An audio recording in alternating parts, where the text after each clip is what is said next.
की जय। ओम नमो भगवते वासुदेवाय।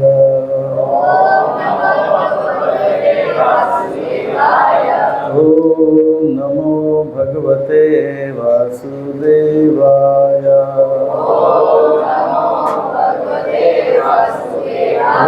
ओम नमो भगवते वासुदेवाय।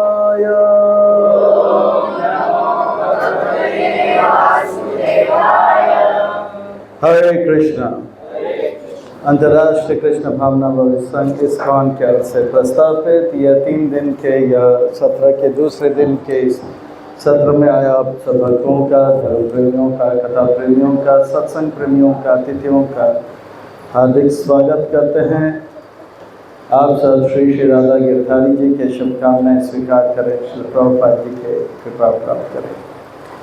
कल हमने देखा कि हम सब का जन्म सिद्ध अधिकार है उस प्रकार की खुशियाँ प्राप्त करने का जो बढ़ता जाए बढ़ता जाए बढ़ता जाए, और ऐसा खुशियाँ जिसमें कोई रुकावट ना हो। हर समय, हर स्थान, हर परिस्थिति में इस प्रकार की खुशियाँ अनुभव करें, इसके हम जन्म सिद्ध अधिकार है। और हम ये देख रहे हैं कि जीवन में इसके ठीक विपरीत दुख हमें मिल रहा है, तो कहीं ना कहीं कोई गलती हो रही है। जैसे हमें जाना था, कश्मीर पहुंच गए कन्याकुमारी, हमें बनाना था मीठा सूजी का हलवा, बन गया सूजी का उपमा। तो गलती कहाँ पे हो रहा है, किसको पता? हम कहाँ पे गलती कर रहे हैं? क्योंकि हम निकले थे खुशियाँ प्राप्त करने के लिए, पर मिल क्या रहा है? क्लेश, दुख, कष्ट। तो गलती कहाँ हो रहा है? कल हमने क्या चर्चा किया था? हमारा, बोलिए,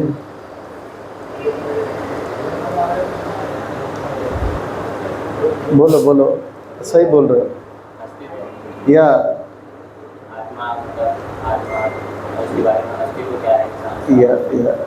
तो गलती कहाँ पे हो रहा है?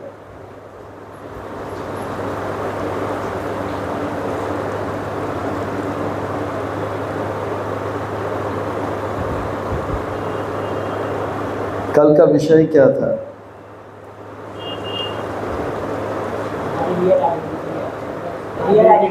हमारा असली पहचान क्या है? तो हमारा असली पहचान क्या है? आत्मा है। और हम गलती क्या कर रहे हैं? अपने आप को शरीर मानते हैं। ये गलती के कारण हमें जो है अपार सुख मिलना है वो नहीं मिल रहा है। हम अपने आप को शरीर मान रहे हैं और यही सारी समस्या का कारण है। आज हम सबको अपार खुशियाँ चाहिए, पर यह अपार खुशियाँ कहाँ से आता है, किस वस्तु से आता है, किस स्थान से आता है, इसका स्रोत कहाँ पे है, ये देखेंगे। अगर हमें पता लगेगा कि क्या इसका स्रोत है, किस वस्तु से आता है, या किसके पास से ये आता है, तो फिर हम जो हैं अपार अनंत सुख प्राप्त हर पल, हर स्थान, हर परिस्थिति में करेंगे। तो ये इस प्रकार की खुशियाँ क्या हम सबको चाहिए? हाँ या ना? अपार अनंत खुशियाँ चाहिए या हमारे जीवन में बहुत सारी खुशियाँ, अभी और खुशियाँ नहीं चाहिए? बताइए, चाहिए खुशियाँ? तो हाथ ऊपर कीजिए। जिनको खुशियाँ नहीं चाहिए वो हाथ नीचे रख सकते हैं। तो वहाँ पे आप लोग को क्या बहुत सारी खुशियाँ हैं या? तो कहाँ से ये खुशियाँ आ रही है, हर चीज़ का स्रोत कौन है, तो इसे हम आज जानने का प्रयास करेंगे ताकि हमारे जीवन में निरंतर वो खुशियों का प्रवाह होता रहे। एक बार एक सच्चा घटना है, इटली में, रोम, वहाँ पे क्रिश्चियंस बहुत होते हैं। वहाँ का धर्म का जो गुरु, उन्हें फादर कहते हैं, पादरी कहते हैं। तो ये पादरी जो है अपने बाल बनाने के लिए एक नाई के पास गया था, बार्बर शॉप गया था, और वो नाई अपना बाल बना रहा था फादर का, और फादर बाइबल पढ़ रहा था। नाई काटते काटते उनसे कहा, फादर आप इतना भगवान भगवान करते हो, पर मैं भगवान भगवान को मानता नहीं। मैं ये स्वीकार नहीं करता हूं कि भगवान है। तो इनका जीवन भगवान के सेवा के लिए समर्पित है। तो वो उनको धक्का लगा, बोला ऐसा क्यों कह रहे हो आप कहते हो कि भगवान जो है खुशियों का स्रोत है, भगवान जो है खुशियों का भंडार है, और उनसे सारे खुशियाँ आती है। अगर ये सच है तो इतने सारे लोग इस संसार में दुखी क्यों हैं? कहीं पे अकाल तो कहीं पे भूकंप, लोग भूखे मर रहे हैं, दुखी लोग क्यों हैं? अगर भगवान है तो खुशियां हैं, तो दुखी लोग क्यों हैं? इसका अर्थ यह है कि भगवान नहीं है, इसलिए लोग दुखों से मरे जा रहे हैं। फादर को बहुत बुरा लगा, धक्का लगा, उनका हृदय बहुत भारी हो गया। पर फादर भगवान से प्रार्थना करने लगे, इस बार्बर का, नायक को ऐसा एक जवाब दो भगवान जिससे कि उसका होश ठिकाने में आ जाए। तब उन्होंने भगवान से प्रार्थना किया, कुछ बोले नहीं। फादर ने उनको पैसा दिया, बाहर निकला। जैसे ही बाहर निकला वो बहुत खुश हो गए, बोला भगवान ने मेरे प्रार्थना को सुन लिया। उन्होंने देखा एक व्यक्ति नौजवान खड़ा था, थोड़ा कद में लंबा था, उसके बाल भी लंबे थे, उसके मूंछ भी लंबे थे, उसके दाढ़ी भी लंबे थे। तो बोला भगवान ने मेरे बात सुना लिया, बोला आओ मेरे साथ। वो नौजवान उनके साथ गया और बोला, आप जानते हो मैं नहीं मानता हूँ कि इटली में कोई नाई का दुकान है, कोई बार्बर है। तो वहाँ पे जितने भी लोग थे हंसने लगा, ये फादर को कुछ हो गया लगता है, इसका ऊपर का जो है ढक्कन खाली है लगता है। तो वो नाई बोला, आप तो मेरे दुकान में खड़े हो। बोला नहीं, मैं नहीं मानता हूँ कोई नाई का दुकान है यहाँ पे, या कोई नाई इस जो है इटली में है। बोला ऐसे क्यों कह रहे हो, मैं आपके सामने खड़ा हूँ। नहीं, मैं नहीं मानता हूँ, मैं आपके सामने खड़ा हूँ। अगर नाई है इटली में तो इसके मूंछें लंबे क्यों, दाढ़ी लंबे क्यों, इनके बाल लंबे क्यों? तो वो हंसने में इसका तो ये तो इनका गलती है, अगर वो मेरे पास आता तो मैं उसको सपाट कर देता। तब वो फादर ने बोला बस बात यही है, अगर लोग भगवान के पास आते तो भगवान से जुड़ जाते, वो खुशियों के भंडार, खुशियों के स्रोत से जुड़ जाते, और उनके जीवन में खुशियां ही खुशियां होगा। और ये लोग, जैसे ये व्यक्ति आपके पास में है, इसके लंबे बाल हो गए, इसी प्रकार से लोग जब भगवान के पास नहीं आते हैं तो उनके जीवन में दुख आ जाता है। तो भगवान जो है खुशियों का भंडार है, खुशियों का स्रोत है, और वो भगवान को जानने के लिए हमें कुछ करना होगा, हमें कुछ योग्यता होना चाहिए। क्या है योग्यता? इसी प्रकार का एक स्कूल था, और उस स्कूल में विद्यार्थी पढ़ते थे। पर ये लगभग 100 साल पहले की बात है, लगभग 100 साल पहले की बात है कि ब्रिटिशर्स, अंग्रेज शासन किए, उन्होंने गुरुकुल को हटा दिया और गुरु को हटाकर स्कूल बना दिया, ताकि गुरुकुल में जो है उनको अच्छा बुनियाद मिले। पर वो चाहते थे कि बुनियाद ही नहीं मिले, ये लोग बर्बाद हो जाए, तो गुरुकुल को हटा दिया गया था। तो बहुत सारे विद्यार्थी थे और टीचर्स भी अच्छे थे, बाकी सारे टीचर्स अच्छे थे, पर एक जो टीचर था वो थोड़ा नास्तिक था। वो नास्तिक था, वो हमेशा बच्चों को बहुत कष्ट देता है। भगवान नाम का कोई चीज़ नहीं है, यहाँ पे जो भी है वो प्रकृति है। सूर्य अपने समय से आता है और जो है सूर्य आता है तो समुद्र के पानी को ताप करके जो है वाप कर देता है, वही वाप ऊपर जाके बारिश होता है। तो इस प्रकार से सब चल रहा है, इसमें कोई भगवान का हाथ नहीं है। बच्चों को बुरा लगता था पर वो कुछ बोलते नहीं थे, बोले कि ठीक है, इनको जो बोलना है बोलने, तो हमको पास होके जाना है। पर एक दिन तो उन्होंने हद कर दिया, तो उन्होंने बोला क्या आप ये बोर्ड को देख सकते हो? उन दिनों पे काले बोर्ड होते थे, क्या आप इस काले बोर्ड को देख सकते हो? तो बच्चों ने कहा हाँ, इसलिए क्योंकि काला बोर्ड है।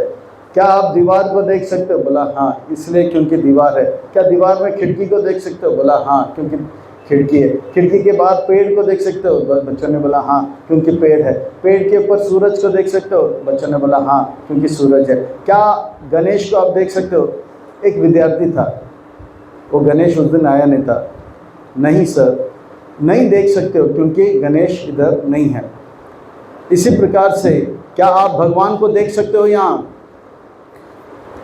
बोर्ड है इसीलिए आप बोर्ड को देख रहे हो, दीवार है दीवार को देख रहे हो, खिड़की है खिड़की को देख रहे हो, खिड़की के बाद पेड़ है पेड़ को देख रहे हो, पेड़ के ऊपर सूर्य है सूर्य को देख रहे हो, गणेश को नहीं देख रहे हो क्योंकि गणेश नहीं। इसी प्रकार से भगवान क्या को आप देख पा रहे हो?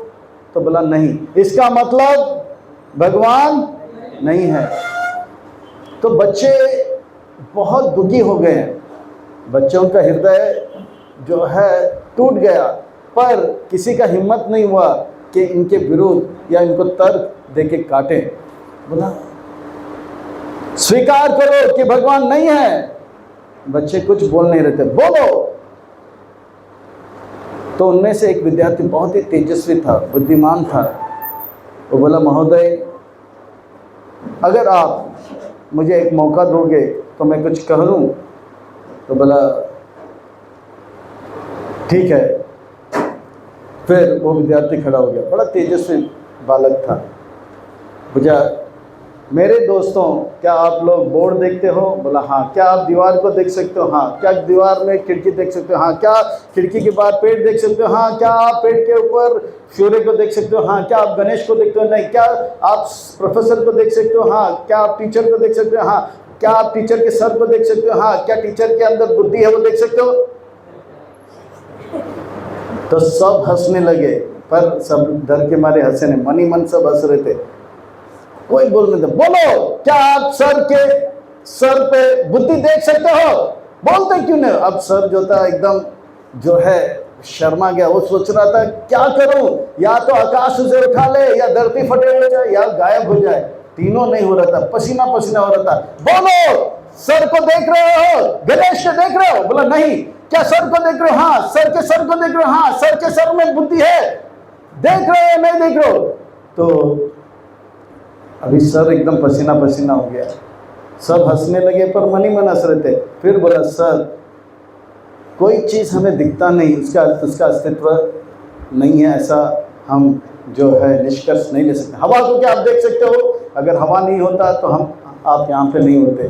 क्या आप पंखे को चलते हुए देख रहे हो? उस दिन पंखा भी चल रहा था, तो पंखा इसलिए चल रहा है क्योंकि इलेक्ट्रिसिटी को देख सकते हो? नहीं। तो इस प्रकार से बहुत सारे चीज़ हैं जो हमें देख नहीं सकते पर उसका अस्तित्व है।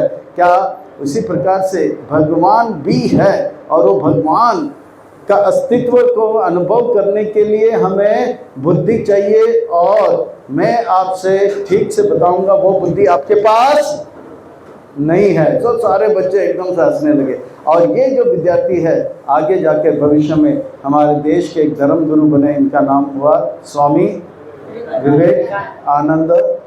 तो ये स्वामी विवेकानंद जी ने फिर उनसे कहा, देखिए सर, ऐसा नहीं है कि जो दिखता नहीं है उसका अस्तित्व नहीं है। हवा को हम नहीं देख सकते हैं, पर भगवान को देखने के लिए हमें बुद्धि लगता है। जैसे ये जो कमरा है इतना छोटा सा, इस कमरे को प्रज्वलित करने के लिए हमें एक बल्ब की आवश्यकता पड़ती है। इसी प्रकार से ये पूरा जो शहर है, या पूरा जो प्रांत है, स्टेट है, या पूरा भारत को प्रज्वलित करने में जो है एक बल्ब लगता है, वो है सूर्य बल्ब।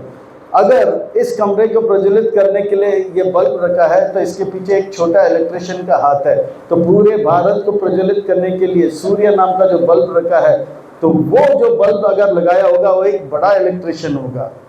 हम नल खोलते हैं, पानी आता है, तो हम नल खोलते हैं, शावर आता है। पर इसी प्रकार से जून, जुलाई, अगस्त, सितंबर भारत में पूरे देश या प्रांत में, महाराष्ट्र में, मुंबई में बारिश होता है। छोटा सा नल लगाने के पीछे एक छोटा सा इलेक्ट्रिशियन का हाथ, प्लम्बर का हाथ है।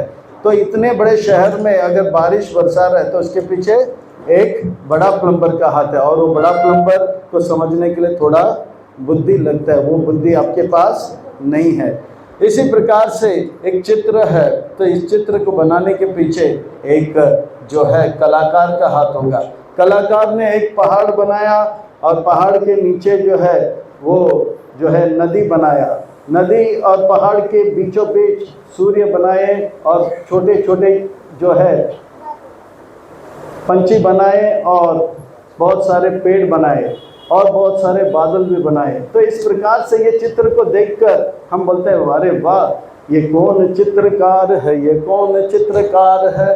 पर ये चित्रकार ने असली पहाड़, असली नदी, असली सूर्य, असली बादल को देखकर उन्होंने बनाया। तो ये असली सूर्य, असली बादल को बनाने वाला असली जो है चित्रकार कौन है, उन्हें देखकर हमें प्रसन्न होना चाहिए और गाना चाहिए कौन चित्रकार है, ये कौन चित्रकार। तो वो चित्रकार जो है असली चित्रकार और कोई नहीं, एक बड़ा चित्रकार है, और वो है भगवान। इसे समझने के लिए बुद्धि चाहिए, वो बुद्धि आपके पास नहीं है। आज हम लोग रोड में चल रहे हैं, गाड़ियां जो है व्यवस्थित चल रहा है, इसके पीछे जो है व्यवस्था बनाने के पीछे कोई ट्रैफिक पुलिस होना चाहिए, व्यवस्था होना चाहिए, नहीं तो आपस में जो है ठोकर जाएंगे। पर हम देखते हैं इतने सारे ग्रह मंडल है, सूर्य, चंद्र, तारे, ये सब जो आकाश में घूम रहा है, पर एक दूसरे से टक्कर नहीं खा रहा है। ऐसा नहीं हुआ कि सूर्य आके जो है पृथ्वी को ठोकर मार दे, पृथ्वी ने जाके चंद्रमा को ठोकर मारा, चंद्रमा ने जाके जो है किसी और को ठोकर मार दी। नहीं, अगर ये व्यवस्थित चल रहा है तो इसके पीछे कोई व्यवस्थापक होना चाहिए। इसी प्रकार से ये छोटा व्यवस्था बनाने के पीछे छोटा व्यवस्थापक है, तो इतने बड़ा ब्रह्मांड सृष्टि का है, उसे व्यवस्थित चलाने के पीछे एक जो है एक बड़ा व्यवस्थापक होना चाहिए, और उसे समझने के लिए थोड़ा बुद्धि लगता है, वो बुद्धि आपके पास नहीं है। तो इस प्रकार से बच्चे तो हंस रहे थे, भगवान को समझने के लिए थोड़ा सा बुद्धि की जरूरत होता है। और इस प्रकार से विवेकानंद जी ने उनको जो है बताया कि भगवान जो है सुख का स्रोत है, और वो भगवान को समझने के लिए बुद्धि की आवश्यकता होती है। इसी प्रकार से विश्व का एक बहुत बड़ा जो है वैज्ञानिक, इनका नाम था न्यूटन। ये न्यूटन जो है एक दिन घर पे बैठा था, यानी कि उनका दोस्त आया था। उनका दोस्त बड़ा नास्तिक था, सुबह सुबह आया था, बोला कि चलो आज न्यूटन से मिलते हैं। पर जैसे ही दरवाज़ा खोला, उन्होंने बहुत सुंदर जो है ग्रह मंडल का एक जो है नमूना देखा, मॉडल देखा। सूर्य है, और सूर्य के इर्द गिर्द जो है अलग अलग जो है बड़े बड़े ग्रह थे, पृथ्वी, फिर जुपिटर, सैटर्न, नेपच्यून, प्लूटो, सब घूम रहे थे। इतना सुंदर बनाया था, सूर्य के इर्द गिर्द सब घूम रहे थे, वो भी अपने अपने जो है रोटेशन में, एक्सिस में घूम रहे थे। इस प्रकार से देखकर वो बहुत ही प्रसन्न हो गया। वाह, न्यूटन लगता है कि बहुत बड़ा बुद्धिमान है, इतना सुंदर इन्होंने जो है पूरे ग्रह मंडल का नमूना बनाया। तो बहुत देर से बैठा इसको देख रहा था, उसका जो है बहुत आनंद ले रहा था। और न्यूटन जैसे आया, गुड मॉर्निंग, गुड मॉर्निंग, मुझे कुछ पूछना था, वो तो मैं भूल गया, पर ये जो है सुंदर ग्रह मंडल का जो नमूना है, वाह, आपने बहुत ही अच्छा बनाया, बताइए कब बनाया और कैसे बनाया। न्यूटन अपने दोस्त का अब थोड़ा सा टांग खींचने लगा, बोला कौन बनाया, कैसे बनाया, दोस्त मेरे में कुछ समझ नहीं रहा हूँ। नहीं नहीं, बताओ इस ग्रह मंडल को आपने कब बनाया और कैसे बनाया। अरे नहीं, मैं समझ नहीं हूँ क्या है। अरे न्यूटन, क्यों मेरा मजाक उड़ा रहे हो सुबह सुबह, बोलो ना कब बनाया, कैसे बनाया। नहीं नहीं, ऐसा था कि कल रात को मैं सो रहा था, मैं जैसे सो रहा था तो मेरा नींद खुल गए थे, और मेरा नींद खुल गया, धड़ाम करके एक आवाज़ आया। वो आवाज़ वास्तव में अभी आना चाहिए था, थोड़ा सेटिंग रॉन्ग हो गया इसलिए थोड़ा पहला आ गया था। तो धड़ाम करके एक आवाज़ आया था और वो आवाज़ आया तो मैं देखा धमाका हुआ। तो जैसे पहुंचा तो देखा यहाँ पे सूर्य, पृथ्वी, गुरु, सैटर्न सब घूम रहे थे, वो सब घूम रहे थे। मैंने लगा वाह, थोड़ा छोटा सा धमाका से जो है इतना सुंदर ग्रह मंडल का मॉडल।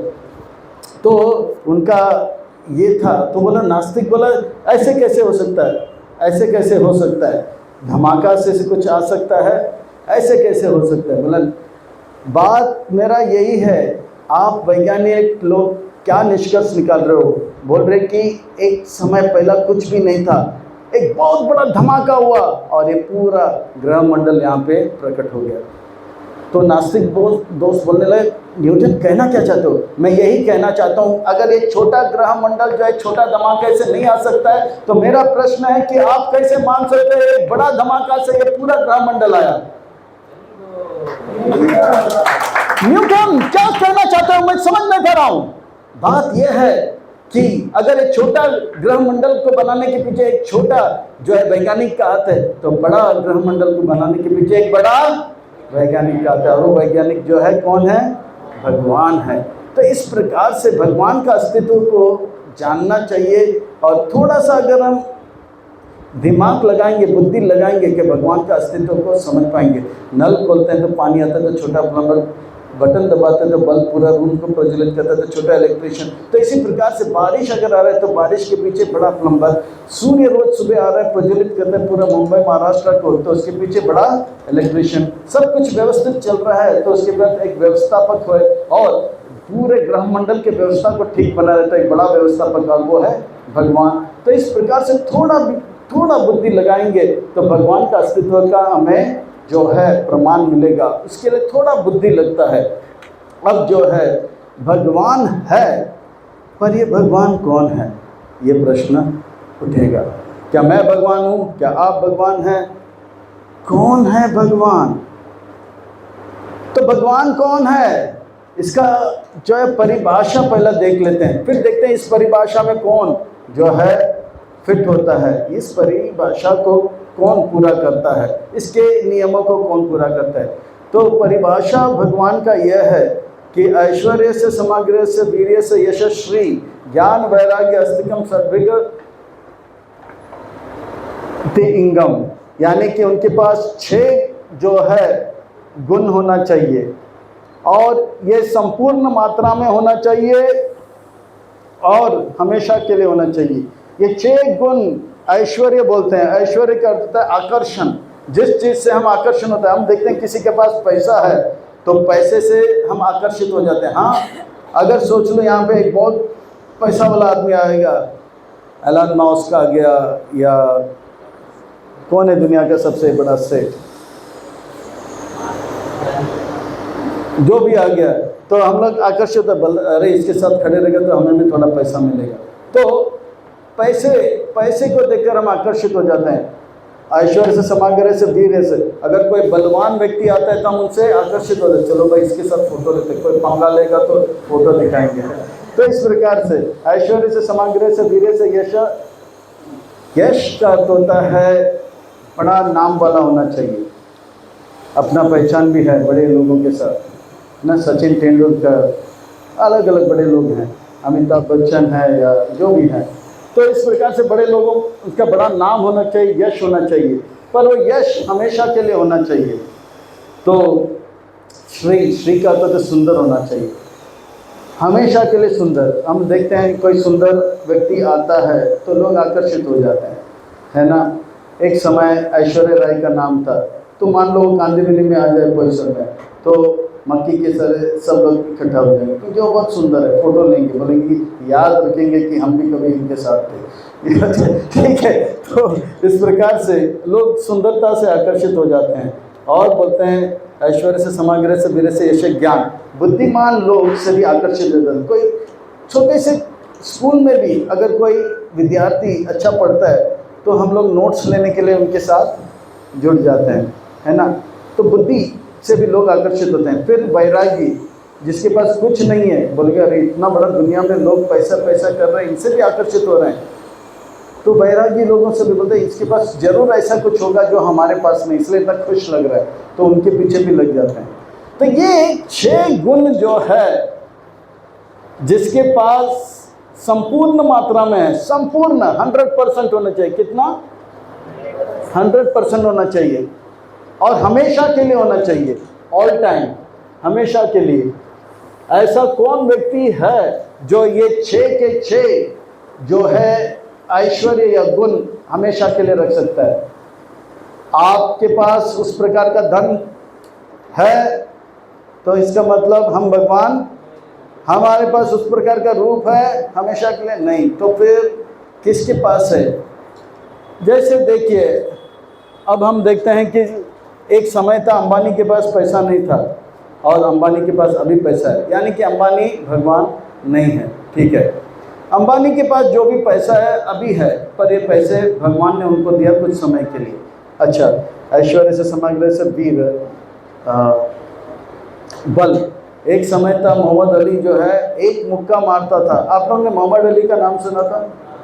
वो ऐसा मुक्का मारता था, ठा ठा ठा ठा, उनके साथ कोई खड़ा नहीं हो सकता था, जो खड़ा होता था उसके दांत बाहर और वो हॉस्पिटल। तो इस प्रकार से मुक्काबाजी था, और इतना वो जो है जोश में आ गया था, आई एम द ग्रेटेस्ट, यानी कि मैं सबसे महान हूँ। तो बल था उनके पास। कुछ सालों के बाद ऐसा हो गया कर्मों का चक्कर कि वो दूध का प्याला भी उठा नहीं पा रहा था, उनको पार्किंसंस डिसीज हो गया था। तब तक उन्होंने धर्म को स्वीकार किया था, इस्लाम धर्म को स्वीकार किया। रिपोर्टर पहुंच गया, अब भी आप कहोगे कि आप कौन हो? फिर से उन्होंने कहा आई एम द ग्रेटेस्ट, फिर बाद में 2 शब्द और ऐड करते हैं। अभी भी आप कहते हो आई एम द ग्रेटेस्ट, फिर बोला आई एम द ग्रेटेस्ट फूल, एक शब्द इस कर दिया, फूल यानी कि सबसे बड़ा बुद्धू। हाँ, मेरे को अभी पता लगा कि अल्लाह सबसे बड़ा है। अल्लाह का अर्थ होता है भगवान, ईश्वर। ठीक है, तो भगवान एक ही है, उनके अलग अलग नाम है, अल्लाह, गॉड, ये सब। ठीक है, जैसे पानी को हिंदी में पानी बोलते हैं, इंग्लिश में वाटर बोलते हैं, मराठी में जल बोलते हैं। तो इस प्रकार से है वो एक ही तत्व है। इसी प्रकार से भगवान एक हैं, उसको कुछ लोग अल्लाह बोलते हैं, कुछ लोग ईश्वर बोलते हैं, कुछ लोग गॉड बोलते हैं, और वो भगवान कौन है हम अभी देखेंगे। तो मोहम्मद अली ने स्वीकार किया कि मैं भगवान, मैं महान नहीं हूँ, मेरे से महान भगवान है। तो बल उनके पास नहीं, हमेशा होना चाहिए, हमेशा। तो कौन है व्यक्ति जिसके पास हमेशा से ऐश्वर्य से समाग्र से वीर से यश? एक समय तक गांधी जी का बड़ा नाम था पूरे भारत में, पूरे देश में, पूरे विश्व में उनका नाम था।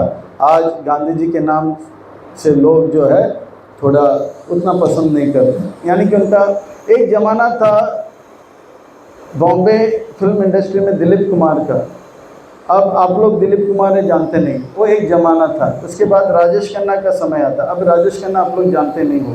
फिर आया अमिताभ बच्चन, फिर अमिताभ बच्चन चला गया तो शाहरुख खान आ गया, अब जो है कोई और आएगा। यानी कि 40 साल पहले शाहरुख खान नहीं था, और 40 साल पहले दिलीप कुमार था, पर वो अभी नहीं है, उनका यश हमेशा से नहीं था, तो वो भी भगवान नहीं है। तो भगवान वो है जिनका यश हमेशा से था, है और रहेगा।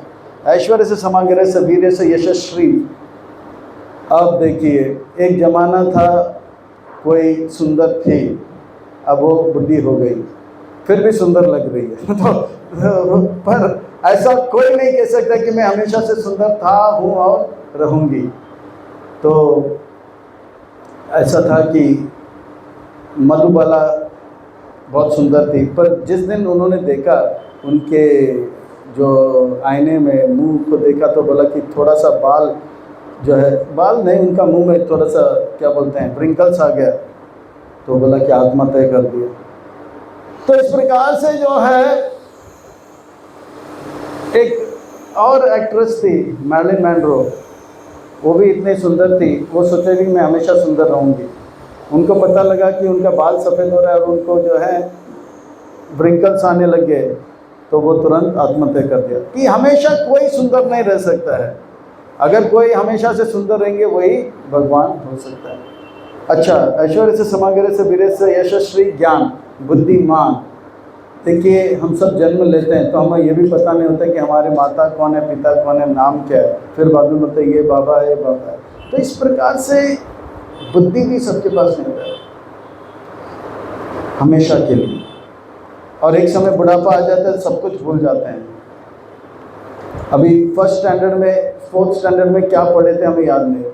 बस अगर हम बोलेंगे कल दोपहर को आपने 3 बजे क्या किया, तो तुरंत पता नहीं लगता है क्या किया, भूल जाते हैं। तो इतना बुद्धि नहीं है हमारे पास। जिसके पास सारा बुद्धि हो हमेशा के लिए, वो भगवान हो सकता है। और वैराग्य, वैराग्य का होता है हमें किसी चीज़ की आवश्यकता नहीं है। इससे भी लोग प्रभावित होते हैं। अभी गांधी जी से लोग प्रभावित होते हैं, उसके पास ना तो बाल था ना तो दो कपड़े थे, फिर भी लोग प्रभावित होते, बोला रे वैराग्य था। पर हमेशा से कोई वैराग्य नहीं रह सकता है। गांधी जी भी एक समय पे सूट बूट पहन के साउथ अफ्रीका में घूम रहा था, तो हमेशा से वैराग्य जिसके पास होगा से। तो हमारे पास कुछ समय के लिए धन हो सकता है, कुछ समय के लिए बुद्धि हो सकता है, पर हमेशा के लिए किसी के पास ये 6 चीज़ एक साथ नहीं होगा। एक समय था लंदन में एक बहुत ही सुंदर अभिनेत्री एलिजाबेथ टेलर नाम थी। क्या नाम था? एलिजाबेथ टेलर, बहुत ही सुंदर अभिनेत्री थी। उसी वक्त एक बहुत बुद्धिमान लेखक भी था, उनका नाम था लियो टॉल्स्टॉय, या नाम थोड़ा सा भूल रहा हूँ, ठीक है। वो भी बहुत बुद्धिमान था। टॉल्स्टॉय नहीं, कोई तो था, नाम थोड़ा आगे पीछे हो रहा है, मान लो टॉल्स्टॉय। तो उन्होंने एक लेटर लिखा, देखिए आप इतने बुद्धिमान हो और मैं इतना सुंदर हूँ। तो बोले कि हाँ ये तो अच्छी बात है, अगर आप और हम एक हो जाएंगे, अगर आप और हम एक हो जाएंगे तो हमारा बच्चा आपके जैसे बुद्धिमान और मेरे जैसे सुंदर हो जाएगा। अब इनको जो था ये प्रस्ताव ठीक नहीं लगा, उनको ये प्रस्ताव ठीक नहीं लगा, पर इतनी बड़ी हस्ती को मना करना भी खतरे से खाली नहीं है। पर वो बुद्धिमान था, उन्होंने लिखा अगर भगवान ना करे, अगर आप और हम एक हो गए, भगवान ना करे कि वो बच्चा जो जन्म लेगा आप जैसे बुद्धिमान और मेरे जैसे सुंदर होगा तो क्या होगा। यानी कि वो दिखने में कुरूप था पर बुद्धिमान था। तो इस प्रकार से देख सकते हैं, कोई सुंदर हो सकता है पर बुद्धि नहीं होगा, पर कोई बुद्धिमान होगा तो सुंदर नहीं। तो हम अपने जीवन में देख सकते हैं कि ये 6 के 6 थोड़ा थोड़ा हमारे अंदर हो सकता है, या उसमें से एक चीज़ जो है थोड़ा ज़्यादा हो सकता है, पर सब के सब हमेशा अगर किसी के पास होगा तो वो भगवान होगा। तो कौन है ऐसा व्यक्ति हमारे इतिहास में, हमारे वर्तमान में, हमारे भविष्य में हमेशा के लिए धनवान होगा, बलवान होगा, ज्ञानवान होगा, यशस्वान होगा, बुद्धिमान होगा, ज्ञानवान होगा? बताइए कौन? भग का अर्थ होता है ऐश्वर्य। भगवान यानी कि वो व्यक्ति जिनके पास 6 ऐश्वर्य है। धनवान करते जिसके पास धन है, ज्ञानवान जिसके पास ज्ञान है, बलवान जिसके पास बल है। तो वो व्यक्ति जिसके पास 6 के 6 ऐश्वर्य हमेशा से, वो कौन है? उसका अगर ढूंढने जाएंगे तो एक ही व्यक्ति खरा निकलेगा और उनका नाम है कृष्ण। कृष्ण के पास वो सौंदर्य है, कृष्ण के पास वो बल है, कृष्ण के पास वो बुद्धि है, कृष्ण के पास वो यश है, कृष्ण के पास जो है वो वैराग्य है। अभी हम देखेंगे कृष्ण इसमें खड़े बैठेंगे। कृष्ण से धनवान कोई नहीं, कृष्ण से बलवान कोई नहीं, कृष्ण से रूपवान कोई नहीं, कृष्ण इतने सुंदर है। तो हम लोग अगर बात करेंगे धन का, तो कृष्ण के पास कितना धन था बताइए। ये जितने भी धन हमारे पास है ये कृष्ण के द्वारा दिया गया है। आज हमारे पास ये धन जो है, हमारे पास जितने भी है, जो भी है, वो धन जो है वो कृष्ण का दिया हुआ है। या मोबाइल भी है या जो भी है ये कृष्ण का दिया हुआ है थोड़े समय के लिए। अगर हम इसका सदुपयोग करेंगे तो और देंगे, और दुरुपयोग करेंगे वो भी चला जाएगा हमेशा के लिए। अंबानी के पास हो या अडानी के पास हो, एलन मस्क के पास हो, वो धन किसने दिया? भगवान ने दिया। हम खाली हाथ आते हैं और भगवान के पास इतना धन है। जब द्वारिका में थे उनके कितने पत्नी थे?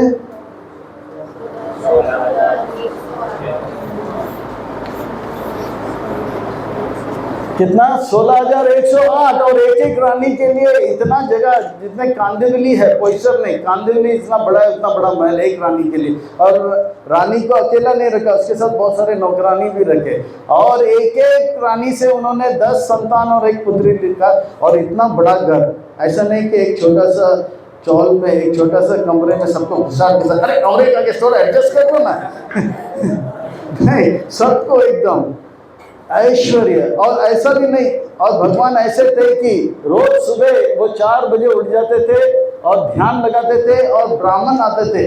हर 16,108 घर महल में ब्राह्मण आते थे। सारे ब्राह्मणों को जो है हाथी, सोना के से आभूषित उनको दान में देते थे, गाय दान में देते थे, बहुत सारे हीरे मोती दान में देते थे। और ये सब करने के लिए वो बहुत मेहनत नहीं करते थे, ये मैं भरना है ये मैं भरना है, नहीं, कोई टेंशन नहीं। भगवान के पास इतना धन है, इनको आराम से रखे। ये है धन, धन धनाधन धन, भगवान के पास धन, धनवान है।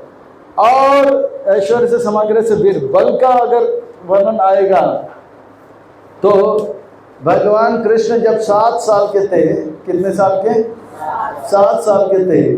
7 साल के छोटे बच्चा हम बोलते हैं, 7 साल के थे। उन्होंने एक पहाड़ को उठाया, वो भी बाएं हाथ के छोटे उंगली से 7 दिन 7 रात तक। और वो पहाड़ कितना लंबा है तो कहते हैं उसके जो गोलाई है वो 27 किलोमीटर है। यानी कि अंधेरी से लेके मीरा रोड अगर आप माप लगाओगे तो 27 किलोमीटर का गोलाई। चलते चलते पाँव अकड़ जाएंगे। भगवान ने हंसते हंसते उसको उठाया था 7 दिन 7 रात। अगर कोई कहता है कि मैं भगवान हूँ तो हम बोलेंगे भैया भगवान आइए थोड़ा सा पहाड़ उठाइए। तो पहाड़ नहीं तो कम से कम ये बिल्डिंग उठाइए। अरे बिल्डिंग भी छोड़ो, ये टेबल थोड़ा सा उठा के देखो। अरे टेबलधारी बन जाओ, गिरधारी बनने के, गोवर्धनधारी के बदले आप टेबलधारी बन जाओ, वो भी 7 मिनट के लिए बन जाओ, फिर माप लेकर। अरे लोग जो है ओलंपिक्स जब वेट लिफ्टिंग करते हैं तो 400 किलो, 450 किलो ऐसा करके थोड़ी देर के बाद पूरे 9 द्वार से उसका सॉलिड, लिक्विड और गैस निकल जाता है ये है बलवान। पर भगवान जो है हंसते उठाया। जैसे एक बच्चा जो है कमल का फूल पानी से लेता, इतना वो भी 7 दिन 7 रहता है। ये है बल। ऐसा नहीं कि भगवान ने कहा अरे कल गोवर्धन उठाना होगा, इंद्र जो है जल बरसाएंगे, विटामिन बादाम, अरे पुशअप करो। नहीं, हंसते चलो गोवर्धन हमारा रक्षा करेगा। तो यह है भगवान का बल। भगवान बलवान है और भगवान धनवान है। अब जो है ऐश्वर्य से समग्र से वीर्य से यश, भगवान का हमेशा से यश था, है और रहेगा। आप बोलोगे कि अरे पोईसर में मुसलमान और क्रिश्चियन लोग कृष्ण को भगवान मानते ही नहीं। पूरा दुनिया अगर भगवान कृष्ण को भगवान नहीं मानेंगे, फिर भी अगर पूरे सृष्टि में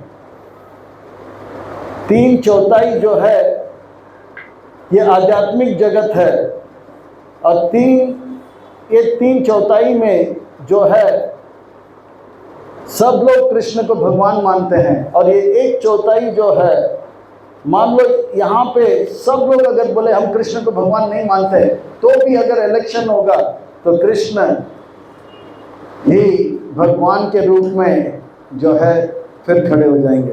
भगवान का यश आध्यात्मिक जगत में हमेशा से था, है और रहेगा। भगवान का यश कभी जो है मिटता नहीं है। तो भगवान का यश का कोई भी गान करेगा वो भी यश को प्राप्त करेगा। एक बार एक मुसलमान रसखान संत बन गए, तो मुसलमानों ने पकड़ा उसको, हमारे इतने अच्छे धर्म को छोड़कर ये घटिया सनातन धर्म में क्यों आए तुम? तो बोला कि ये बुद्धिमान है। बोला कि मैं कृष्ण का नाम लिए बगैर नहीं रह सकता हूँ। तो उन्होंने फंसाने के लिए बोला कि अब होगा स्पर्धा, इस स्पर्धे में आपको जो है एक कविता लिखना होगा। क्या लिखना होगा? एक कविता लिखना होगा, और उस कविता के हर पंक्ति के अंत में लिखना होगा, काफिर है वो जो नहीं बंदा इस्लाम का, काफिर है वो जो नहीं बंदा इस्लाम का। रसखान जो है थोड़ा सा धर्म संकट में आ गया, क्योंकि भगवान को छोड़कर वो किसी का गुणगान नहीं कर सकते हैं, और यहाँ पर उनको जोड़ दिया जा रहा था, देखो काफिर है वो नहीं बंदा इस्लाम का।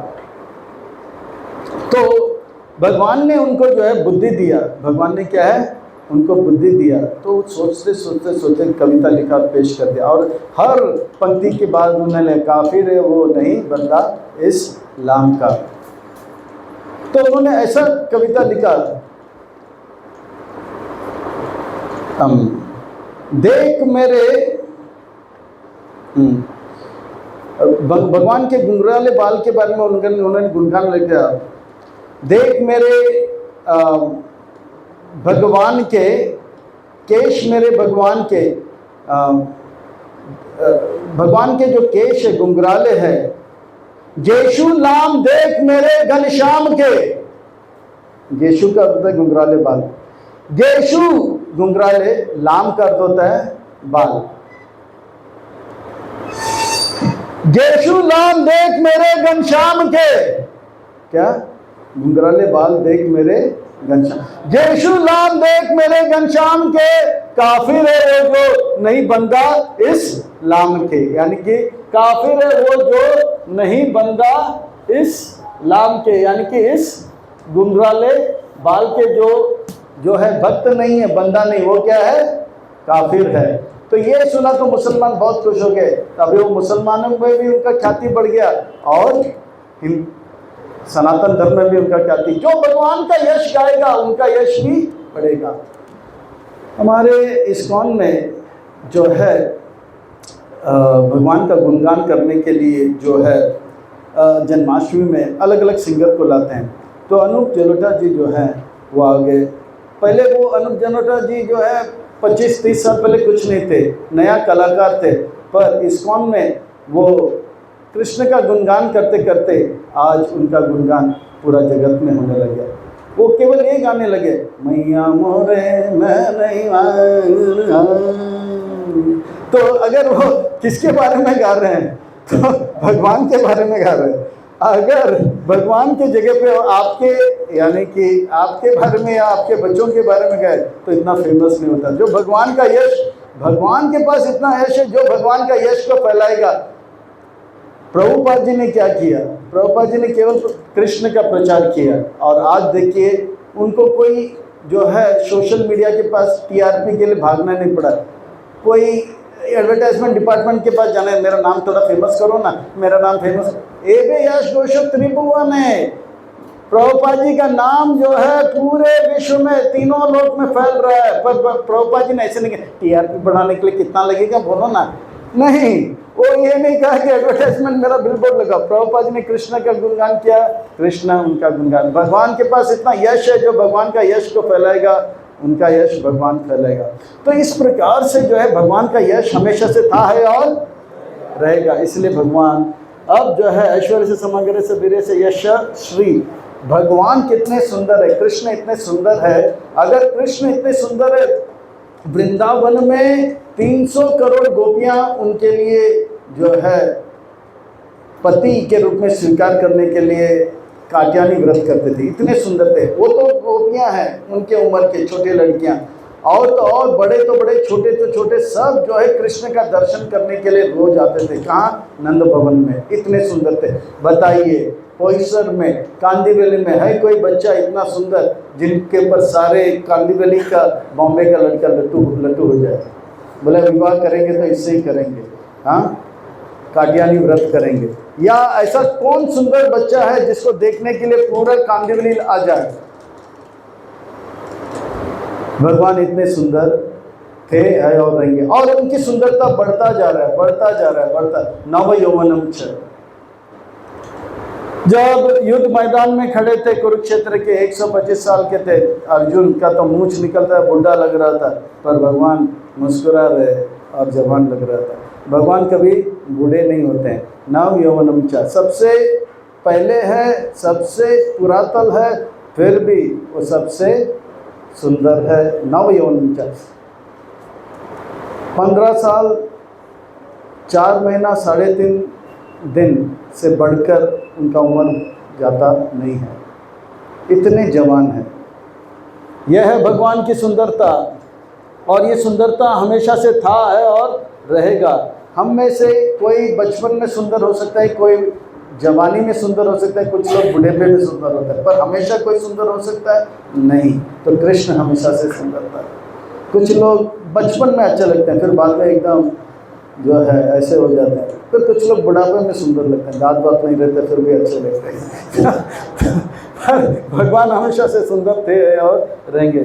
ज्ञान, भगवान के पास ज्ञान इतना है कि आज तक इस ब्रह्मांड में जो कुछ भी हुआ था, ब्रह्मांड तो क्या, सृष्टि में जो कुछ भी हुआ था उनको पता है। आज क्या हो रहा है उनको पता है, भविष्य में क्या होगा वो भी पता है। बताइए कौन ऐसे कंप्यूटर है जिसके पास सब ज्ञान होगा? भगवत गीता का उपदेश मोक्षदा एकादशी के दिन देना था, तो भगवान ने ये नहीं किया, अरे आज 10वीं है, कल एकादशी है, 6 बजे को मंगल आरती के बाद अर्जुन जो है मोहग्रस्त हो जाएगा, मेरे को क्वेश्चन पूछेगा, उसका आंसर देना होगा, अरे अरे अरे मैं पढ़ूंगा नहीं। हंसते हंसते ऐसे ज्ञान दिया, 40 मिनट को अर्जुन को जो ऐसा ज्ञान दिया, अर्जुन जो है निरुत्साहित था, उससे उत्साहित हो गया। दुनिया का सबसे पावरफुल मोटिवेशन स्पीच। अरे हमारे देश के प्रधानमंत्री क्या कहते हैं, भगवत गीता से बढ़कर मेरे पास दुनिया को तोहफा देने के लिए और कुछ नहीं, और दुनिया को भगवत गीता से बढ़कर तोहफा लेने के लिए नहीं है। ये ऐसा अद्भुत विलक्षण में अलौकिक ज्ञान है जिसके अंदर सारे समस्या का समाधान है। ये ऐसा ज्ञान के लिए जो है भगवान ने ये नहीं किया रात पर, अरे गूगल सर्च कर लेता हूँ, अरे 21 सेट कहाँ है, अरे कल कौन सा क्वेश्चन पूछेगा Arjun, 21 set most important question, अरे लास्ट मिनट रिवीजन, अरे टाइम हो गया, मंगल आरती हो गया, एग्जाम अभी चालू हो गया। नहीं, भगवान एकदम मुस्कुराते हुए ऐसे आंसर करे। अर्जुन ने प्रश्न पूछा, आंसर दिया। अर्जुन को जो पूरी तरह से इतना ज्ञान है इस संसार में, बताइए किसको इतना ज्ञान है? हम तो जन्म लेते हैं, हमें कुछ नहीं पता होता है, ओम अज्ञान तिमिर। कुछ लोग तो जन्म अज्ञान में लेते हैं, जीवन अज्ञान में बिताते, मरते भी अज्ञान में है। हमें कम से कम जन्म अज्ञान में लिया है तो कोई बात नहीं, पर जो है आगे ज्ञान लेना चाहिए। जो अज्ञान में रहते हैं वो रोते हैं, इसलिए बोलते हैं रोते हुए आते हैं सब, पर हमको हंसते हुए जाना चाहिए। तो इस प्रकार से ज्ञान के मामले में भी भगवान एक है।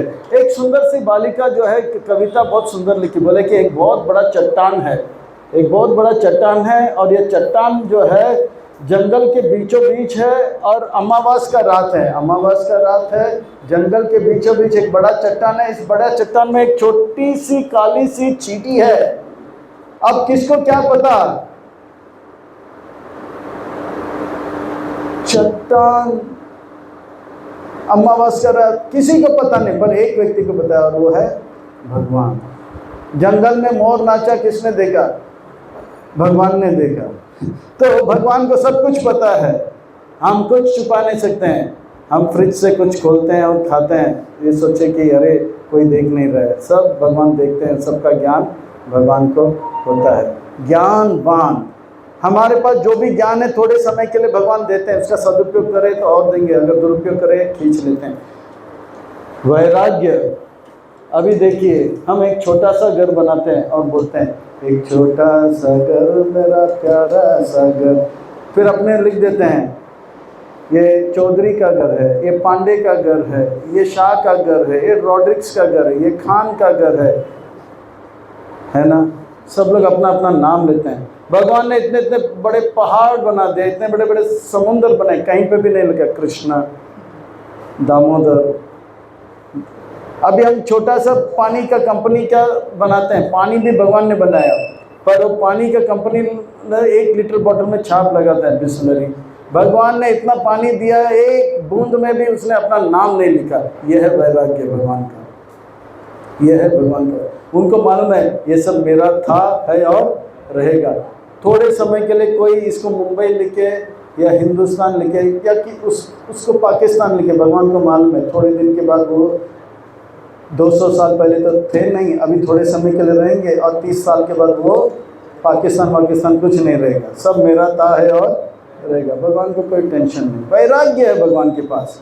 भगवान को जब दशरथ महाराज ने कहा आपको 14 साल वनवास करना होगा, तो भगवान ने ऐसा नहीं बोला इस बुड्ढे को अभी देख लेता हूँ, निकाल रहे फाइल, बोला वकील को, नहीं, उन्होंने बोला बस इतनी सी बात, फट करके निकल गए।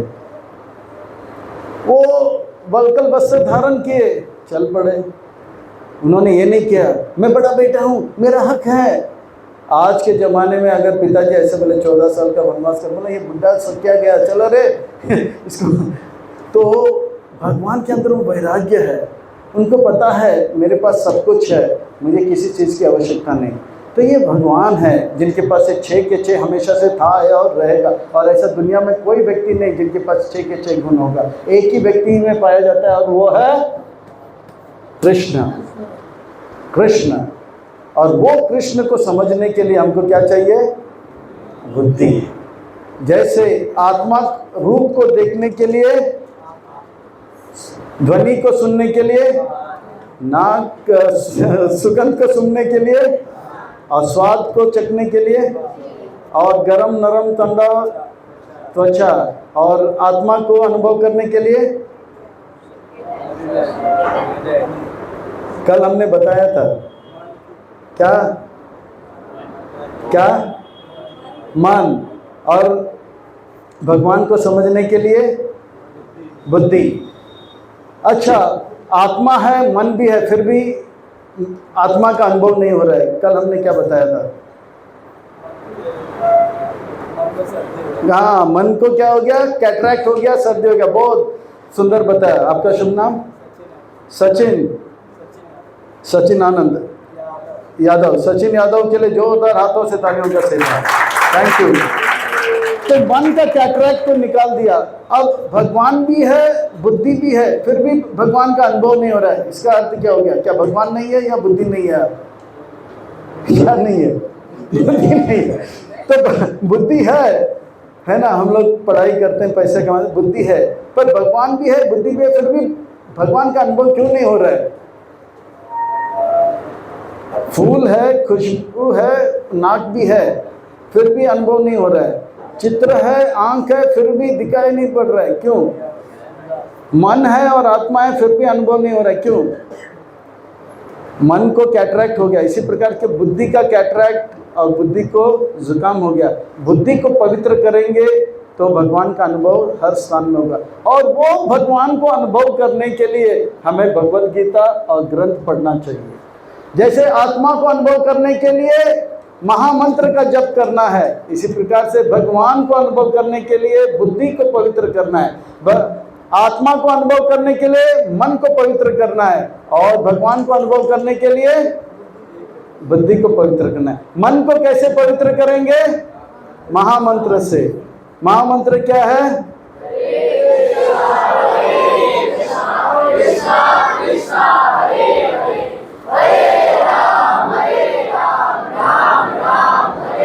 सबके लिए जोरदार हाथों से तालियां। और बुद्धि को तेज करने के लिए, पवित्र करने के लिए भगवद गीता, श्रीमद् भगवद गीता पढ़िए, बुद्धि को तेज कीजिए, पवित्र कीजिए, भगवान का अनुभव सब जगह पे होने लगेगा। और इस प्रकार से अगर हमारा बुद्धि तेज होगा, तब पता लगेगा कि कृष्ण जो है सारे खुशियों का स्रोत हैं, खुशियों का भंडार है। और वो भगवान के साथ अगर हम को समझ जाएंगे तो हर परिस्थिति में, हर स्थान में, हर समय अपार अनंत सुख का हम अनुभव करेंगे।